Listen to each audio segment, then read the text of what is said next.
Fala galerinha do canal, olha, hoje eu vou fazer um videozinho, né, muito maneirinho. Então, o vídeo de hoje vai ser sobre Marvel, né, como dá pra ver aqui na tela, né, se vocês não forem cegos. Se forem, vocês não estão vendo, mas que bom que eu tô falando então, né. Daí a gente vai falar sobre todos os filmes da fase 1 e da fase 2, como tá dizendo aí no título, né, porque vocês devem saber ler, eu espero. A não ser que vocês sejam analfabetos. Daí acontece também, né? Mas é a vida. Bem, e daí a gente vai falar sobre a fase 1 e a fase 2. E depois na parte 2 a gente fala sobre a fase 3 e 4. E sei lá, as outras fases a gente deixa aí pra talvez uma parte 3 possível, não sei. Quem sabe, né? Então, bora logo pro vídeo sem mais enrolações. Bora lá pro primeiro filme do que foi o Homem de Ferro, né? Que foi lançado em 2008, lá que todo mundo conhece, né? Eu vou falar tudo de cabeça, todos os filmes, toda a história dos filmes, falar tudo de cabeça. Tipo assim, eu posso cometer erros? É provável, mas assim, é o meu vídeo, então eu vou falar sobre a minha opinião. Esse filme é legalzinho, eu assisti, achei maneiro, né? A história, eu vou falar assim, né? Tinha o Homem de Ferro, né? Que é o Tony Stark, né? Tinha o Tony Stark lá. E ele era muito... sou muito zoeiro. E daí ele estava indo lá vender mísseis, ou sei lá, alguma coisa assim, para uns caras no Oriente Médio, na Arábia, um país desses aí, não entendi muito bem. E ele foi raptado lá pelos doidos para construir uns mísseis para eles. Daí dois caras lá, ele mais um, tinham que construir esse bagulho. O outro cara que perdeu a família, que era o que tava lá junto com ele, sacrificou para ele poder fugir. E ele construiu a armadura sem ninguém perceber, não sei como, né? Que provavelmente eles eram burros e não perceberam que ele tava construindo um capacete, uma luva e uma bota de metal, ao invés de construir um míssil, né? Tipo assim, eles provavelmente têm problema mental, né? Mas tá bom, né? A gente disfarça isso. Mas no geral é isso. Aí depois ele foi lá, ele percebeu que não podia mais vender míssil e ele tinha que construir mais armaduras para virar um super-herói. Daí ele começou a fazer sucesso, revelou a identidade dele, pá, também, né? Mas quer dizer, não agora, ele revelou depois, né? Mas eu já tô mencionando. Daí o vilão é aquele cara burro lá, que era amigo do pai dele, que só se aproveitava do dinheiro e construiu tipo uma armadura do Homem de Ferro pra batalhar contra ele, mas como ele era burro, ele perdeu a batalha e o Homem de Ferro ficou felizinho lá e acabou bem pra esse primeiro filme. Yay! Agora vamos falar, né? Vamos falar sobre o grande e famoso Hulk, né? Que mais recentemente, mas praticamente desde sempre, foi tratado como uma ameba no MCU, né? Principalmente agora com a droga do Smart Hulk, que ele é... Gente, ele é tipo assim, ele é baixinho ainda por cima. Quer dizer, por um Hulk, né? Tipo, ele é 10 vezes maior que... Não, 10 vezes também não, mas tipo assim, o Hulk do Eric Bana de 2003, ele tinha 4 metros e um pouquinho. O Hulk Smart Hulk, né, que é o atual do MCU, né, que é meio que a evolução desse aí, ele tem tipo 2,30, um bagulho assim. Bom, mas vamos falar sobre o filme, que é o foco, né? Tá, falar sobre o que eu lembro. A lore, tipo, a história de origem do Hulk no UCM, ela é meio alterada. Porque ao invés dele ter ido salvar aquele molequinho, aquele rapaz lá, da bomba radiação gama lá, e ter acabado virando Hulk, aqui é diferente. Estavam tentando fazer, tipo, um soro do super soldado, copiar, né, na época do filme, copiar a substância e colocaram nele, mas ele tava cheio de radiação gama, ele virou o Hulk esmaga. É o Bruce Banner, né? Todo mundo sabe quem é o Hulk, né? Pelo amor de Deus. Se bem que tem versão que eu falo de David Banner, mas não importa. Daí o Hulk, tipo, daí ele virou o Hulk e ele começou a tentar se controlar pra não virar mais o Hulk, começou a ser perseguido pelo exército, ele veio pro Brasil, comprou uma roupa longa, depois acabou parando no outro país aqui da América também, que eu não lembro qual que é. Daí foi rolando as coisas. Daí depois aquele outro soldado tentaram imitar a mesma coisa que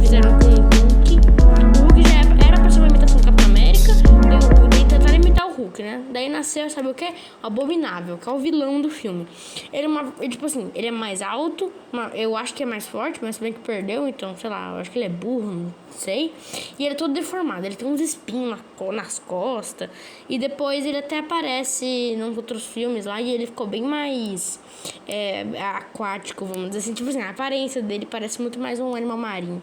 Ele começou a conseguir controlar tipo assim, a cabeça dele depois. Se não me engano, até tem um interesse amoroso de uma mulher lá, mas eu não lembro qual que é o nome da mulher. Ninguém se importa, porque ela tipo, nunca mais aparece. Então, acho que nem vale a pena mencionar, então tanto faz. O nome dela eu não lembro bem. O filme lançou em 2008, mesmo ano que lançou o filme do Homem de Ferro. Inclusive, nos pós-créditos aparece Tony Stark falando uns bagulho lá. E é um filme legal, né? O ator é o Edward Norton, mas trocou. Depois virou Mark Ruffalo. Eu até tipo, sei porquê, mas eu não lembro mais. Mas, tipo assim, nem é tão importante. Se você fizer questão de saber, pesquisa. Olha, gente, assim, não tem muito o que falar desse filme não, tá? Eu vou avisando que não tem muito o que falar.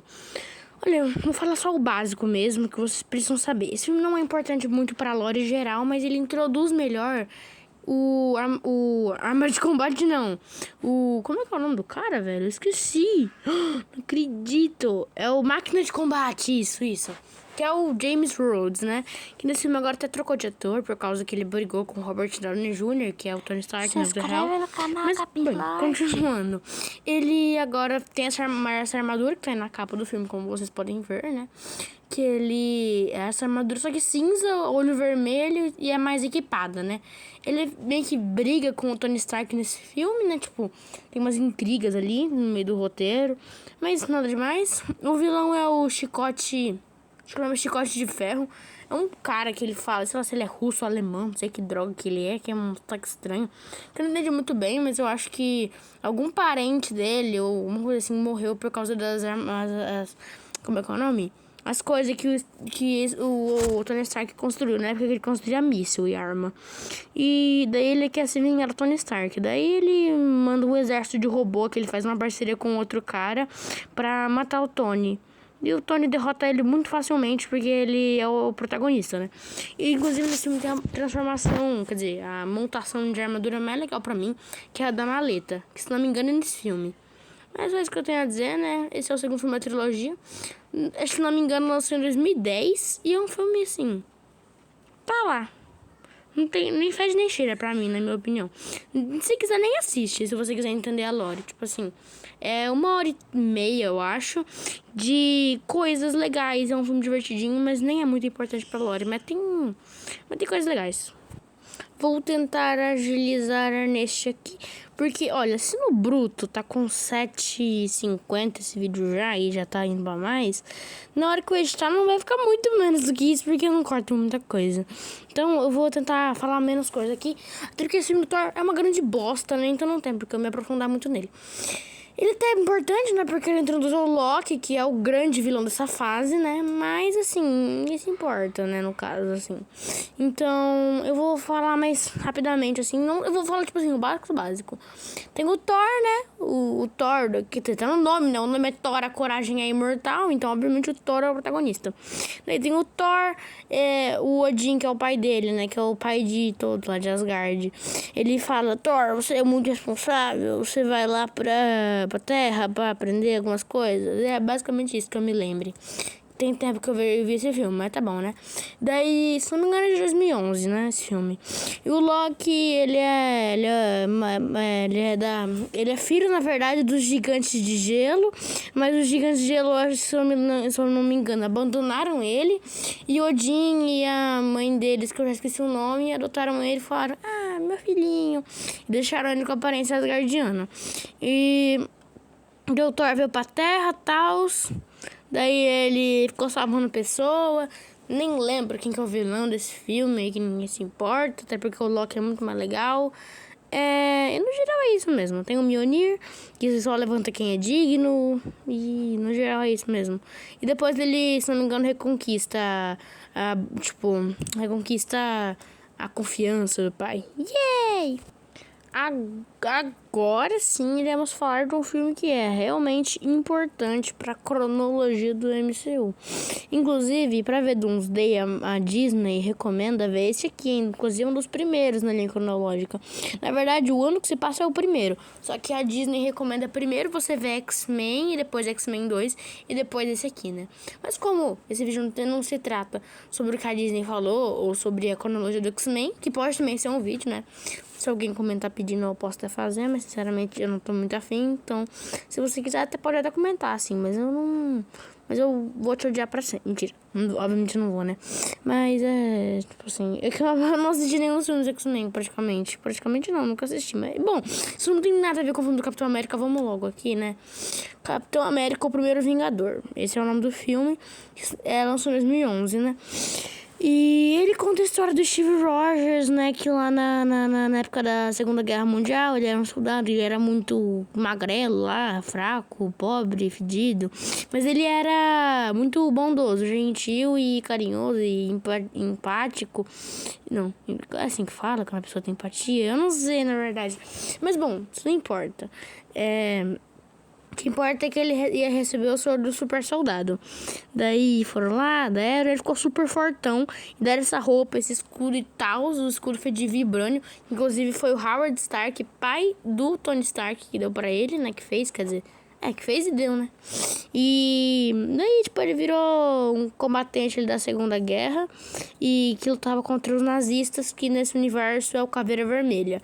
Que também recebeu o soro do super soldado, só que ele ficou todo deformado, feio e fedido. E daí depois eles perderam no gelo, aquela história clássica, né? Eles perderam no gelo, congelou, daí juntou o soro com o gelo e preservou ele. Daí, tipo, um cara que era dos anos 40, agora acordou nos anos 2010, né? Na época, nos anos 2010... ou 2000 mesmo, né? Nessa transição aí. E daí foi isso, né? Ele combate o crime, combate o Caveira Vermelha. O filme conta mais ou menos essa história mesmo. Agora iremos falar de um filme totalmente sensacional, mirabolante, incrível, o maior, eu acho, na minha cabeça, crossover da história. Só perdendo para Power Rangers, Tartaruga Ninja, né? Porque isso aí ninguém nunca vai ganhar.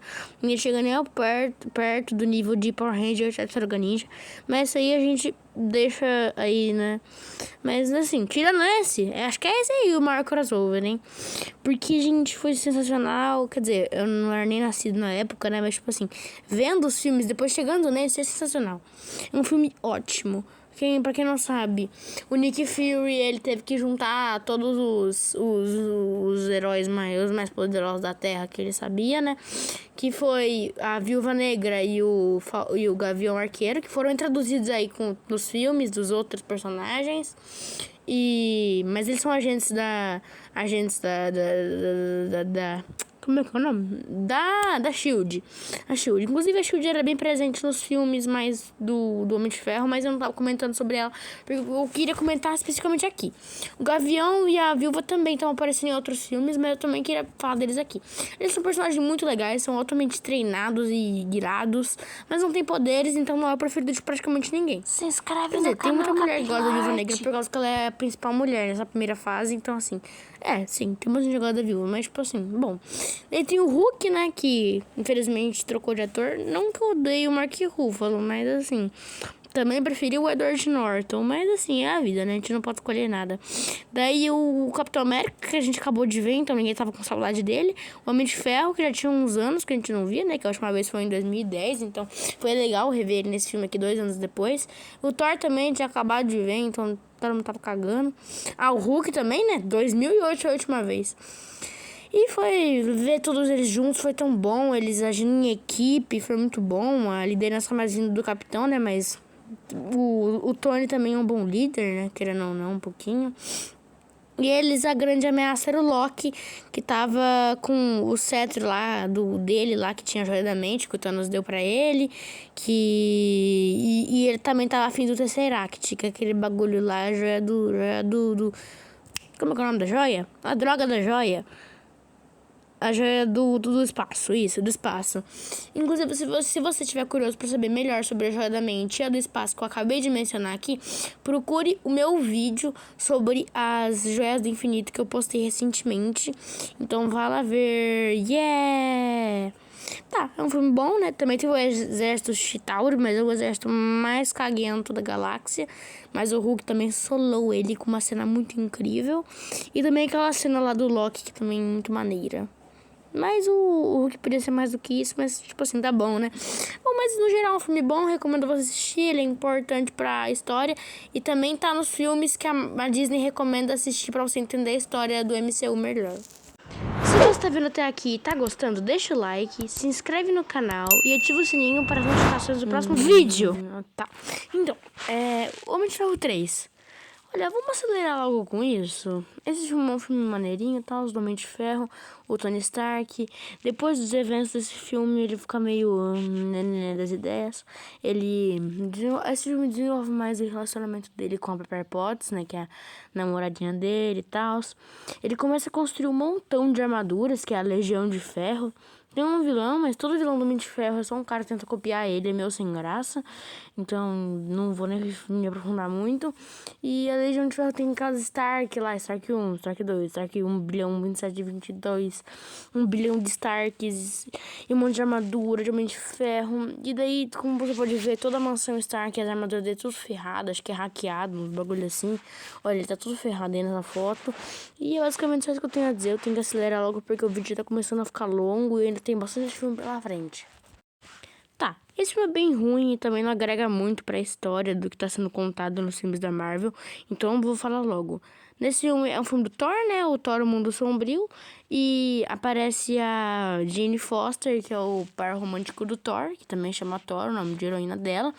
Mas em geral é isso, não acontece nada demais nesse filme pra história geral da Marvel, então eu não vou perder muito tempo nele, porque, como eu disse no último filme do Homem de Ferro, a gente tem pouco tempo, por causa que o vídeo já tá ficando longo o suficiente para eu mesmo não querer assistir. Tá. Agora, finalmente, o filme mais importante nessa segunda fase. Capitão América, o Soldado Invernal. Ele só vai refletir mais ainda, assim, mais especificamente em Guerra Civil, que vai ser o próximo filme do Capitão América. Então, não vai aparecer nesse filme a maior resolução zona, assim, desse filme. Mas, bora lá falar o que é importante de que conta esse filme. Inclusive, a capa eu acho bem legal. Bem, na capa tá até mostrando aí o traje furtivo do Capitão América, tá aí a Viúva Negra, que faz a aparição especial, e também o Nick Fury, que também faz a aparição especial. Se bem que o Nick Fury aparece bastante em vários outros filmes, até porque ele não tem filme próprio, né? Hahaha. Se bem que ele tem aquela série lá. Bom, mas eu tô desviando muito do assunto. O grande assunto desse filme é o próprio Soldado Invernal, que no caso nem é o Capitão América, né? Tipo assim, nem faz sentido porque o nome é Capitão América, o Soldado Invernal, mas ele nem é o Soldado Invernal. O Soldado Invernal mesmo é o Bucky Barnes, que era amigão lá. Não nos quadrinhos ele é tipo o sidekick, ele é tipo o Robin do Capitão América. Só que nos filmes ele é só um amigão que tem a mesma idade do Capitão América. E ele acabou caindo lá no gelo igual ele, só que ele perdeu o braço e tal. E ele acabou sendo encontrado pelos. Não lembro se é pelos nazistas ou pelos soviéticos, mas sinceramente na Marvel é praticamente a mesma coisa. Tudo para eles são tipo. Os dois são os mega vilões. Quer dizer, não que os nazistas não sejam, né? Bem, mas o que eu ia dizer, né? O Bucky Barnes, ele foi lá, depois ele passou pra Hydra, né? Que a Hydra é basicamente o Caveira Vermelha em empresa. E a Hydra deu aquele braço dele lá, de metal, e conta toda a história do Bucky. É basicamente isso que esse filme conta. Então, finalmente chegamos em uma obra de arte, Guardiões da Galáxia, né? Esse filme é incrível. Inclusive, como vocês podem estar percebendo, Vingadores e Guardiões da Galáxia, que hoje em dia são muito famosos, nas épocas de seus lançamentos, eram equipes série B na Marvel. Porque a série A da Marvel era X-Men e Quarteto Fantástico. E, tipo assim, e outros heróis, como Homem-Aranha e tal. Hulk era série A já. Mas ele conseguiu vir também. Bem, mas aí Vingadores, Guardiões da Galáxia, eram equipe série B na Marvel na época que tá sendo lançado. Mas a Marvel tinha que se virar porque ela não tinha mais os direitos dos filmes. E eu achei incrível o que o James Gunn fez com os Guardiões, né? E nasceu esse filme muito bom, né? Muito bom. O James Gunn agora não tá fazendo um ótimo trabalho não com a DC, né? Mas tipo assim, bem, acho que não é o caso agora, a gente tá falando de DC, então vamos da Marvel. Então, vamos falar agora sobre esse filme. Como você sabia, eu não tô falando muito de nenhum, tipo, explicando exatamente a história pra também não tirar a experiência de quem quiser assistir, né? E tá bom que você provavelmente viu esse vídeo pra entender toda a história, mas o problema é seu, eu quero que você assista também. Ou sei lá, procura outro vídeo de explicando a história de filme, porque eu não vou fazer isso. E esse filme é muito bom, né? Temos 5 pessoas aqui que são totalmente disfuncionais, né? Que são os guardiões, que eles não funcionam muito bem, todos eles têm problemas psicológicos. São 5, né? O Rocket, que ele não fala muito bem nesse filme, fala mais disso, acho que no segundo ou no terceiro, não lembro, acho que é o terceiro que fala mais sobre, na verdade. Que ele é tipo um animal robô de um cara chamado Auto Revolucionário, mas ele fugiu. O Groot, que ele é só de uma espécie mesmo, que todo mundo é assim que nem ele, árvore e tal, então ele não tem nenhum problema, não. O Peter Quill, que ele vai falar isso mais tarde, né, mas o pai dele chama Ego e ele é um celestial, então o Peter Quill é meio celestial, só que a mãe dele morreu lá. E a Gamora, ela é filha adotiva do Thanos, e ela é irmã da Nebulosa também, né, por consequência. E o Drax, alguma coisa assim, se não me engano, ele matou a esposa dele e a filha dele no momento lá. E, tipo assim, como vocês podem ver, eles são totalmente, né? E todos eles têm problemas de interação, qualquer coisa desse tipo. E eles vão se resolvendo e ficando melhor nesse filme.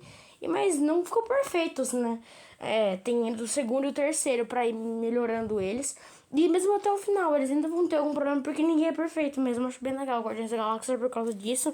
Mas, no geral, eu não vou falar muito da história. Só queria dizer isso. Inclusive, nesse filme é introduzido mais uma das joias do infinito. Aqui é introduzido o Orb, que no caso é a joia do poder. Mas, como eu disse, eu falo melhor sobre as joias do infinito no meu vídeo reagindo ao canal Nerd da Joia do Infinito. Então vai lá ver, porque aqui eu não vou falar sobre elas, não. Agora, mais um evento aconteceu aqui, galerinha.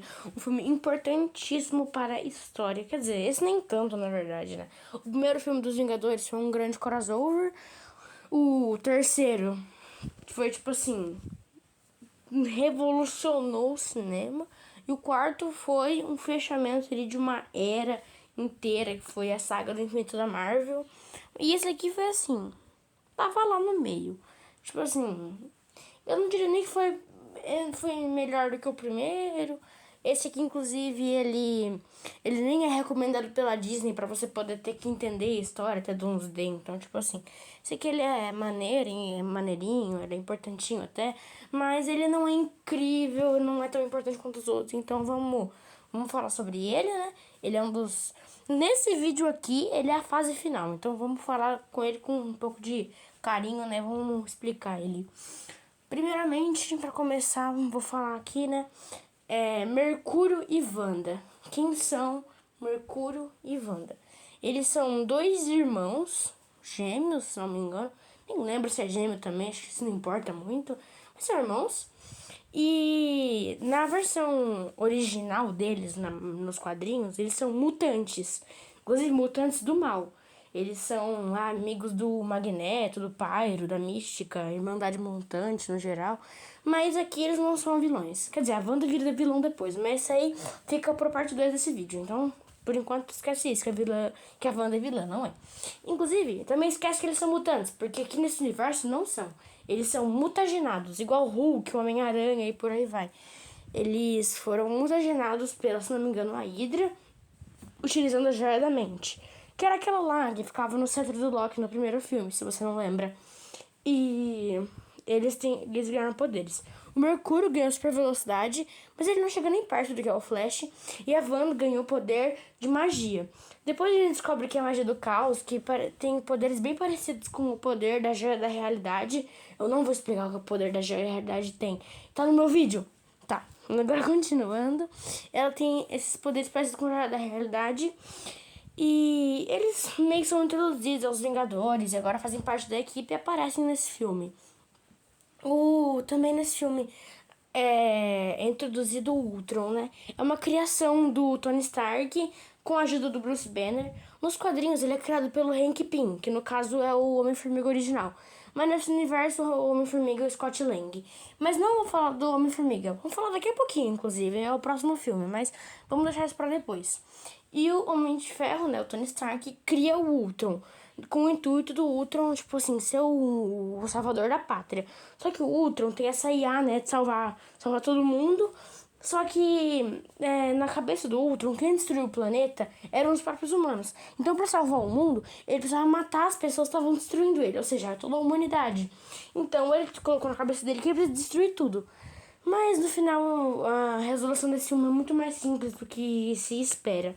Eles conseguem derrotar ele muito mais facilmente. No processo eles têm que criar o Visão, né? Que ele é um androide que usa a joia da mente e também que ele tem vida, porque ele tem uma joia e as joias meio que têm vida.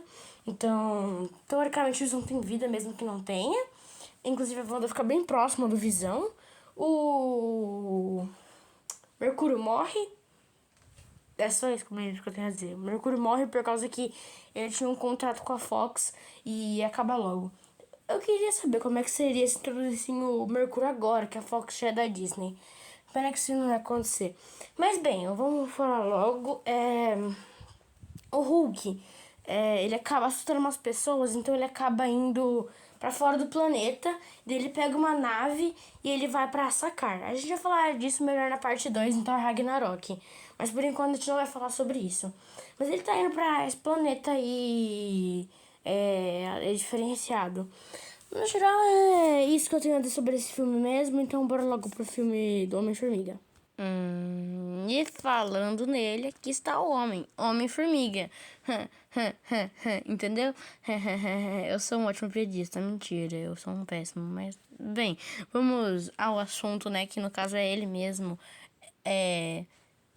a formiga na sala, que é bem menor que um elefante. Mas Homem-Formiga, quem é? Onde está? O que come? Onde mora? Quer dizer, onde está e onde mora é meio parecido. Mas bem, Homem-Formiga, a identidade secreta dele é Scott Lang. E ele era um cara, né, que ele era criminoso, ladrão, bandido. Tipo assim, estou te assaltando, me dá o dinheiro. Ou sei lá, eu também não sei como é que ele roubava. Ele só roubava. Não entramos em detalhes aqui, né? Então, daí depois que ele saiu da cadeia, ele estudou muito na cadeia, né? Daí ele resolveu tentar se redimir dos crimes dele. E ele encontrou um cara chamado Hank Pym e ele achou que o Scott Lang era perfeito para ser quem que ele queria que ele fosse, o Homem-Formiga. E o Hank Pym criou as partículas Pym, é meio egocêntrico esse nome, mas tá bom. E elas, no caso, deixam uma pessoa minúscula, pequenininha. Não do tamanho de uma formiga, no caso, tá errado, né? A pessoa acho que fica até menor ou é maior, nem lembro. No caso, ela deixa você controlar o seu tamanho. Então, o nome não faz muito sentido. Homem-Formiga, qual que é a lógica? Porque ele consegue ficar gigante, ele consegue ficar no tamanho de um anão, ele consegue ficar do tamanho de um prédio. Não tem a menor ideia porque o nome é Formiga. Inclusive, em algumas adaptações, o nome dele é Gigante. Mas também não faz sentido, porque ele pode ficar minúsculo. O nome dele deveria ser Homem-Tamanho. Bom, isso não entra ao caso. Isso não vem ao caso, né? Eu falei errado. Bem, não importa. Ele tem as partículas PIN, ele deu o traje, deu as partículas e tal. Agora ele consegue ficar pequenininho, grandão. Mas ele nunca chegou a ficar grandão nesse filme. Ele só ficou grandão no filme que a gente ia falar na parte 2, que é a Guerra Civil. Mas, voltando ao assunto, né? Que eu estou aqui me perdendo bastante. Ele agora virou um super-herói e ele vai enfrentar o vilão do filme, que é o Jaqueta Amarela. E tem o mesmo poder dele de ficar pequenininho. Ele é um vilão ruim, mas o traje dele é lindo. É que eu não vou ter foto dele aqui, mas é um traje bem bonito. E é isso que eu tenho a dizer, galera. E agora, eu só quero passar pra avisar pra vocês que eu faço bastante vídeos legais por aqui. Não posto muito no meu canal, no geral mesmo. Posto um pouco mais na aba Shorts, mas também não posto nada de muito incrível. Mas se você quiser colaborar, pode assistir meus vídeos, eu acho que ficaria legal. Se quiser, pode falar para outras pessoas: olha aqui esse canal que eu achei super maravilhoso, incrível. Não tem problema mentir não, tá? É mentirinha branca. Fala assim, vídeos incríveis. É melhor do que MrBeast. Pode falar, tá? Tá, mas isso que eu queria dizer é que tem muitos vídeos legais, mas é só isso mesmo. Mas então é isso, galera. Vou dizendo tchau, adeus, até logo ou até mais tarde. Tchau, preciso ir embora. Tá, eu nem tô lendo isso aí, tá? Eu não tô lendo o que tá escrito na tela. Mas é isso mesmo, gente. Falou, a gente se vê no próximo vídeo. Tchau.